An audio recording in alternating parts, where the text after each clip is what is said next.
परभणीच्या गंगाखेड तालुक्यातील उमला नाईक तांड्यात भीषण पाणी टंचाई निर्माण झाली आहे। हंडाभर पाण्यासाठी ग्रामस्थांना वणवण भटकंती करावी लागते। गावातील लोकांनी पाणी चोरी जाऊ नये म्हणून कुलूप बंद केलेलं आहे। पाणीच नसल्याने लहानग्यांना बाजेवर अंघोळ घालून टोपल्यात साठवलेल्या पाण्याने कपडे धुण्याची वेळ आली आहे। गावात पाणीच नसल्याने लेकराबाळाची तहान भागवण्यासाठी गावकऱ्यांना 2 किलोमीटर दूर असलेल्या हापशावर जाऊन पाणी भरावं लागतंय।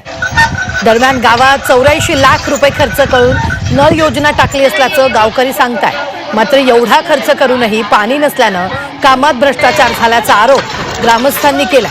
जोपर्यंत उमला नाईक तांडा वाशियांची पाण्यासाठी होणारी होरपळ थांबणार नाही आणि ग्रामस्थांना नळातून पाणी मिळणार नाही तोपर्यंत झी 24 तास या बातमीचा पाठपुरावा करत राहणार आहे।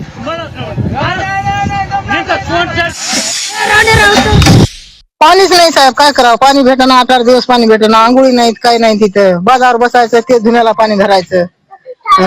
काय करावं? पाणी नाही तर कुठून आणावं पाणी? आमची कोणी सोय करणारी तर माणूस उरला नाही जगामध्ये, कोणीच नाही या जगामध्येच नाही उरला आमची सोय करणारा। मग सगळ्या सोय केला, सगळ्या डुप्लिकेट करून गेले लोक। कुठं पाण्याची सोय नाही, आम्ही रात्रभर हापशावर बसतात। लेकरबाळाचे आम्ही लेकरबाळा घरी सोडून आम्ही हापशावर जाऊन रात्रभर बायको नवरा आम्ही जाऊन तिथे जाऊन बसताव। आम्हाला आंघोळीला सुद्धा पाणी नाही इथं।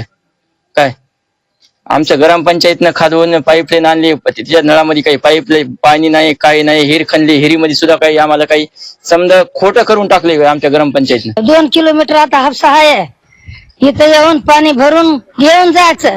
लांब 11 वाजले आता तरी बारी येत नाही आम्हाला, लांब आहे पाणी आम्हाला।